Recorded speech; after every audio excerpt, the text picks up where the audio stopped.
Hello and welcome to the Strong Youth Project podcast. My name is Matt Webster. I'm a student here at BYU, and we're really grateful to have with us Rachel Higginson, who's the Director of Olympic Sports Nutrition here at BYU. And I honestly don't know exactly what that means, so I'm going to let you introduce yourself, but we're glad to have you with us. Okay, thanks, Matt. Yeah, so so the Director of Olympic Sports Nutrition, I've actually been here at BYU for almost 19 years and developed and grew our sports nutrition program that we have today here for the athletes. And we provide a lot of different services to our athletes. Nutrition counseling is definitely one of them, where they do one-on-one nutrition counseling. We also do team talks.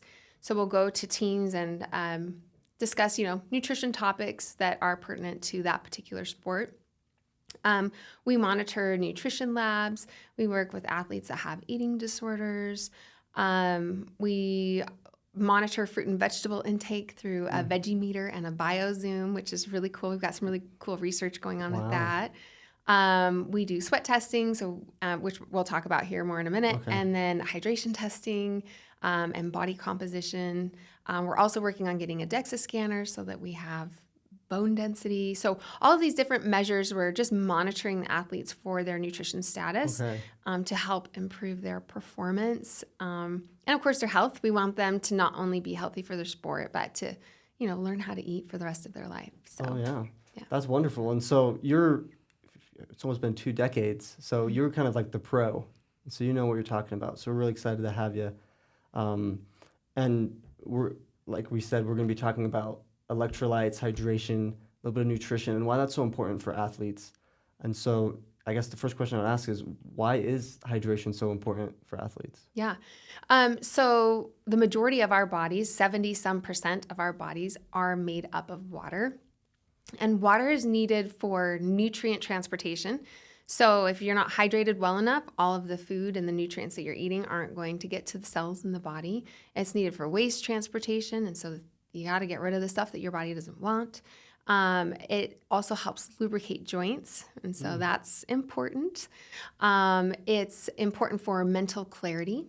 And so you think of, really with any sport, the precision that you need, in gymnastics, and the quick split-second decisions you have to make in football and basketball. And I could keep naming all the sports, right? So being properly hydrated helps with that mental clarity. It's needed for muscle function. And so if you're not hydrated well, your muscles aren't going to perform optimally. So it's kind of, essential. If you're not hydrated well, you're not going to perform as well. Absolutely. And so you're talking also about like the mental side of it. So like even maybe our athletes, or maybe people who are listening aren't necessarily athletes, but are students. So being properly hydrated and having those good nutrients also helps with like academic stuff as well, right? Yeah, exactly. And so, I think everyone's probably felt hangry at some point in their life, Right. and just that, mental shift, the mood shift that you feel, you can actually feel that with dehydration. But again, it makes sense because water, or being hydrated, that is what is delivering all of those nutrients throughout your body. So if you're not hydrated, that function is not happening in your body as efficiently. Right. So. And so speaking of water, like how much water should we be drinking? And like how does that change with our activity level, what we're doing? Like how much should we be drinking? Yeah.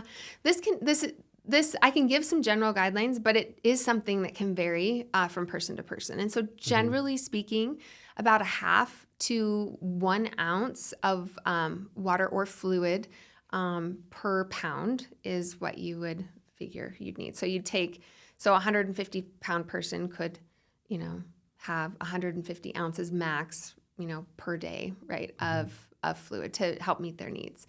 Or you could do half of that. Or if we're doing it in ounces, let's see, it's the 35 to 70, or sorry, not ounces. If you're doing it in milliliters, it's 35 to 70. So some people like to use kilograms. So there you go. Right. You'd use that. So that's a general recommendation. But there's a lot of other things that you need to consider. So you also need to consider your sodium losses. So some people you can be a mild, medium, heavy or very high sodium sweater. And so that means the amount of salt that you're losing in your sweat. Is that like a genetic thing, or is that just It can mostly, yeah. There are some environmental factors that are going to influence how much salt you lose, but generally speaking, yes, it's genetic. And so finding that out is really important. That's part of the hydration. Our hydration protocol is finding out, and that goes to electrolytes, right? Right. And so if someone loses a lot of salt in their sweat and they're just drinking water, they're not going to be properly hydrated. Okay. You need those electrolytes in order to absorb that water. It's just kind of like the key that unlocks the door to allow that fluid in, I guess, is a way to look at it. And so that's going to be a variation in how we recommend, hydration goals or recommendations. And then some people just, some people might be a low sodium sweater. They don't lose a lot of salt in their sweat, but they are just dripping. Like they lose so much water. And so in situations like that, well, really for anyone, it's really good to weigh yourself before a workout and then you weigh yourself after. And there's a whole calculation where you can actually figure out a sweat rate, and it's kind of involved. But if you just want to be kind of basic about it, weigh yourself before, weigh yourself after, and then your goal is to reduce that amount of weight that you lose during practice and try and minimize it as much as possible. But again, you have to be careful because some people's stomachs can handle more fluid than others, and so you don't want to make yourself sick either. So if I'm understanding correctly, you weigh yourself before and after, and you try and drink that much water and wait, or around there. Depending, it's based on your tolerance, and so based on that, how much your stomach can hold. Right. So I will, as a general recommendation, recommend 2 to 3 gulps every 15 to 20 minutes. Okay. And again, and then your electrolytes would be based off of what your sodium losses were. So if someone is drinking, like I said, just water, they're really not going to, get that hydration. So that's why we give them those specific hydration recommendations. One of the things you want to make sure that doesn't happen is the sloshing in the stomach. And so I know that feeling. I've had that feeling before. Did you, like when you were a kid, did you like jump up and down and say, hey, can you hear this in my stomach? Yeah, or honestly thinking of like a fast Sunday, right after I break my fast, sometimes I drink a ton of water. And then you can feel it. But you don't have any electrolytes in you at that point if you're just drinking water. So that makes sense. So so if you're drinking water and there aren't electrolytes in it, it really is the equivalent of just having a glass like sitting next to you with water in it. And you're like, I'm so thirsty. And you're just looking at it and not doing anything. Same thing if you don't have electrolytes. It's just going to sit in your stomach. Not going to do anything. Not really. And it's going to make you nauseated. You can get headachy, swollen hands and feet in the middle of practice. And so if I ever have an athlete that says, Rachel, I'm drinking and drinking and drinking, and I just have these horrible headaches after practice every day, I know, I'm like, they probably are losing lots of salt. And we need to up their electrolytes so that they can actually be well hydrated. Right. And so you said before that people sweat different amount of salt. So how can we know how much we sweat? Yeah, that's really good. So we use a testing machine called MX3. And so we put a sweat patch on athletes' arms and then they sweat. And then we literally suck that sweat out of the patch. And then we have a little testing kit and we measure how much sodium that they've lost. And then we make our recommendations based off of that. So I have some athletes, and I don't recommend this for everyone, right? It depends on if you're just a casual exerciser and you're exercising for 1 hour, you're probably fine with water throughout your workout and the meal that you ate before. Hopefully you ate before. Right. And you might be fine, and that's not a problem. But when we have athletes that are working out in the heat, which was another question you'd asked, so what factors, heat and climate are definitely a huge or factors into that. So if they're, out there sweating and they're losing like 13, 14 pounds, from just all the sweat, you're going to have to do something different. Water just never is going to be enough. in those situations. And so, yeah, I'll have athletes that are consuming, oh my goodness, 4,000 to 5,000 milligrams of salt Oh, wow. before, during, and after, like accumulative, like just for practice, which in the average American consuming that much salt would be considered very unhealthy. Mm-hmm. So, Dang, that is a lot of salt. So, but it just depends on the person. it really does depend on the person. Okay. And I wouldn't recommend going out there and drinking that much if you don't Right. have an idea of, how much salt you're losing. But one way you can tell if you're losing a lot of salt in your sweat is if you have like a white residue, maybe on your baseball cap or the collar of your shirt or even the armpits or somewhere, and you have just this white residue, or if you taste a lot of salt in your sweat. Now, everyone's sweat is going to be salty, but like if you're like, no, this is super, super salty, that could be an indicator. Yeah, or I think you mentioned before that maybe you have like a headache after practice or whatever Right. your activity is. Yeah, or swollen hands and feet after practice, that also would be an indicator. So it might be time to up the electrolytes. Yes. And so we've talked a little bit about electrolytes, but what exactly is an electrolyte and how do they work? Oh, really good question. Yeah. So electrolytes are basically, they're minerals, they're nutrients. Calcium, magnesium, sodium, chloride, even a little bit of iron. Our sweat actually has lots. It's not just salt that we're sweating out, it's other things as well. Salt is just or sodium chloride, those two minerals it's the highest concentration. And so they just, again, they aid in the absorption of water. That's part of it. They have many other functions in the body as well. So they're very important. And so is potassium an electrolyte too? Yes, potassium also is. Yeah. So there's a lot of different electrolytes, but kind of like the main one is sodium. Yeah, that's the one that we become the most concerned about, at least when we're talking. I mean, we want all of the electrolytes in there, but sodium is definitely the biggest one. And so when it comes to like taking electrolytes, when is the optimal time to take them? Is it before the activity? Is it during the activity? Is it active? Is it after, I should say? All three. All three? Okay. It's all three, yeah. So you want to start practice off well hydrated, and then in the middle of practice, you want to maintain that hydration, because if you don't, and I think I failed to mention one of the rules of being well hydrated is temperature regulation. That's also really important. So if you're not well hydrated, before, you're going to struggle to maintain it, in the middle of practice. And then again, if your temperature gets too high, you're not going to perform well. If, your mental clarity goes down and your muscles aren't functioning. So, and then afterwards, the goal is to replenish anything that was lost.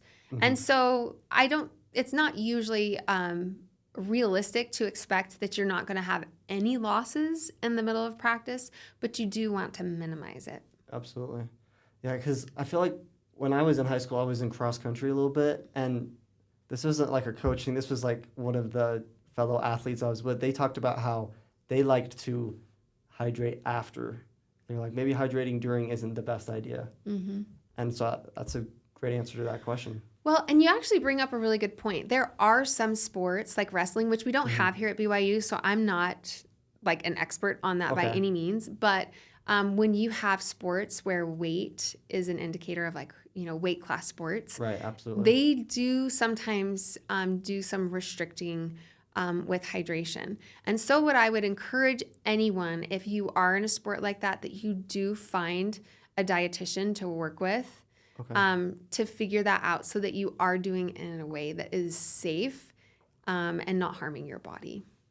And that's so important. Like, I know there's definitely been times where dehydration is just like, I feel like it's the silent killer of whatever I'm doing. Like, it just drains you mentally. But sometimes also, I know sometimes this is me and definitely other people that I know, that it's sometimes kind of hard to hydrate. Like, it's kind of a struggle to be able to drink the proper amount. So what would you say to maybe someone who's struggling to drink that adequate amount of water or get the electrolytes? What is some advice you have? And that's true, yeah. I mean, we're creatures of habit. And so if it's something that isn't in our normal daily routine, it is hard to start, making those changes.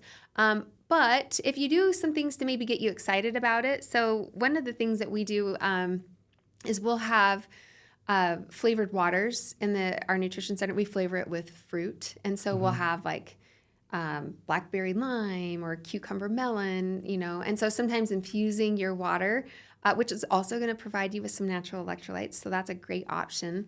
Maybe getting a water bottle that you're excited about. I mean, I know Stanleys are like a big thing right now. I love my Stanley. Okay. I feel like it makes the water taste better. And so that's what I love to drink out of. You can get water bottles that help like measure, how much you've consumed throughout the day. They'll have like goal marks on them. Like, Right. I've seen those. Yeah. Like, Those some are of them great. are huge. Yeah. Like Really a like huge gallon gallon. sized. Yeah. Yeah. A lot of people like to do that. And two, one of the things that I'll do is I'll often, if I have an athlete that's really struggling with their hydration, I have them put alarms on their phone. Okay. Because once we're thirsty, we're actually already starting to become dehydrated. And I know a lot of people have probably heard that, but it's true. And so we just want to be in that, constant cycle of hydrating and rehydrating throughout the day. Absolutely. And so how does that, when it comes to hydrating and electrolytes, how does like nutrition or like eating come into play? Like, is the best way to get electrolytes through a liquid, or is there any like, I don't know how else to describe, but eating foods, how does that come into play? Yeah. So electrolytes are in the food that we eat, and also fluid. So part of our daily hydration needs are in the food that we eat. So, I mean, I think everyone's probably tried a dehydrated food. I mean, even candy dehydrated, like candies will have some fluid in it, right? And not that I'm encouraging people to eat candy. I know a lot of people have had dehydrated candy. So we're meeting our hydration needs through the food that we're eating. So you think about eating soup, or you have a popsicle or some juice or some milk, like that's all going to provide us with fluid. So not everything we need has to come through just like the water that we're consuming in addition all day long. So that's important to know that. And then the food we eat is providing us with salts and potassium and magnesium and iron and all of those other, electrolytes that we need. So I think the difference with an athlete is the incredible demand that is being placed on their body, and then sometimes the environment in which, they are exercising that makes them need so much more. So again, it just depends. If someone's taking like a hot Pilates class or hot yoga and you're going to be sweating more than normal, that might be a really good time to have an electrolyte drink. But like I said, if you're just going to the gym, you're on the elliptical, you've eaten a meal with electrolytes in it, and fluid, you might be just fine with the water. Okay. And so you've talked about eating a meal beforehand. Why is that so important? Yeah. So if we do not fuel our bodies for performance, like for, practice, exercise, games, where does our body get the energy?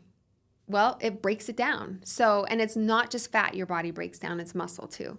And so if athletes are in a constant cycle of like, I'm just not going to eat before I go to practice, I can eat after, they're increasing their risk of injury. They're decreasing their performance. And that is like completely, you don't want that. You don't want that, right? You always want to perform at your best. You want to optimize. Our goal here is to optimize performance and not increase our risk for injury and not perform well. So, yeah, I definitely know, because I usually go to the gym first thing in the morning. And so there was definitely at first where it'd be like, wake up, then I'd go to the gym. I wouldn't eat or drink beforehand. But I definitely noticed after, because I think one time I was at the gym and I got like super lightheaded. And I was like, that's not good. And so I figured out that's what I was missing. I needed that meal and that water beforehand. Yes. So that I would have the energy to actually perform well. So that's exactly what you just said. Exactly. Yeah. And there's actually super cool studies on that, just showing that athletes who consume carbohydrates before they work out versus after. And again, we want carbs after as part of recovery, but that first part, making sure you get breakfast or a pre-workout snack, it can improve your performance. Let's say like endurance-wise, if you were cycling, eating a high carbohydrate meal before, you could cycle for 120 minutes versus if you didn't, you'd be like 50 minutes. Wow. Like that's a huge difference. Yeah. And, and so eating before, that could make or break a game. Like someone's Yes. ability to win could be determined by their taking the time to eat and fuel their body properly. Wow. So as like, since you work with athletes here at BYU, do you feel like you have like a big impact on how they perform and maybe some of the good things that they do? I mean, I'd like to think so. Like that's definitely our whole focus is we want our athletes to perform better. But we all get to pick and choose, what we put into our body and how we eat. And so, through education, individual and group education, and we have a nutrition center where the athletes can come every day and they get 12, we call them fuel points. And so they get to pick from a variety of really good, wholesome foods to help fuel their bodies. And so, we try to create an atmosphere. We also have an Instagram account. We have message boards up. Wow. Like we do lots of different ways of educating so that hopefully our athletes can reap the benefits of, taking care of their body with good nutrition. So. Absolutely. I definitely, at least from our conversation we've had today, I definitely want to be more hydrated and nutritionized. I don't know if that's a word. I think it could be a great word. It's a word now. But one of the questions I wanted to ask is, how does soda hydrate? Does soda hydrate? Does it not? So, I mean, yes and no. I mean, it's definitely going to provide you with some liquid, but it's not really hydrating. So I do not count soda as part of hydration for many reasons. I mean, it's just plain sugar. It's not something that you want to make part of your normal hydration regimen. I do believe that if people want to have it occasionally every now and then, that you still can, but I just don't want people drinking soda and bumping out things like milk or, other foods that could provide some really good electrolytes, and nutrients for the body. Yeah, so soda's definitely not my post-workout drink of choice. Okay. I wouldn't recommend it at all. Okay. Yeah. And so I know you came prepared. Is there any other thoughts or insights you wanted to bring up, or especially with like the increasing temperatures, like what would you recommend to students or youth or athletes to help them stay hydrated and ready to go for activities this summer? Yeah. So there's really great electrolyte packets that you can buy. So if your team's providing you electrolytes, great. But if not, there's Relight, Element. Oh my goodness, there's so many, and I don't know why I'm blanking on all of the different ones. I think it has IV in it. Oh yeah, Liquid IV. Liquid IV, yes, yep. Liquid IV. Those are all great options. I really like them. Great flavors. So adding something like that to your water is a good option.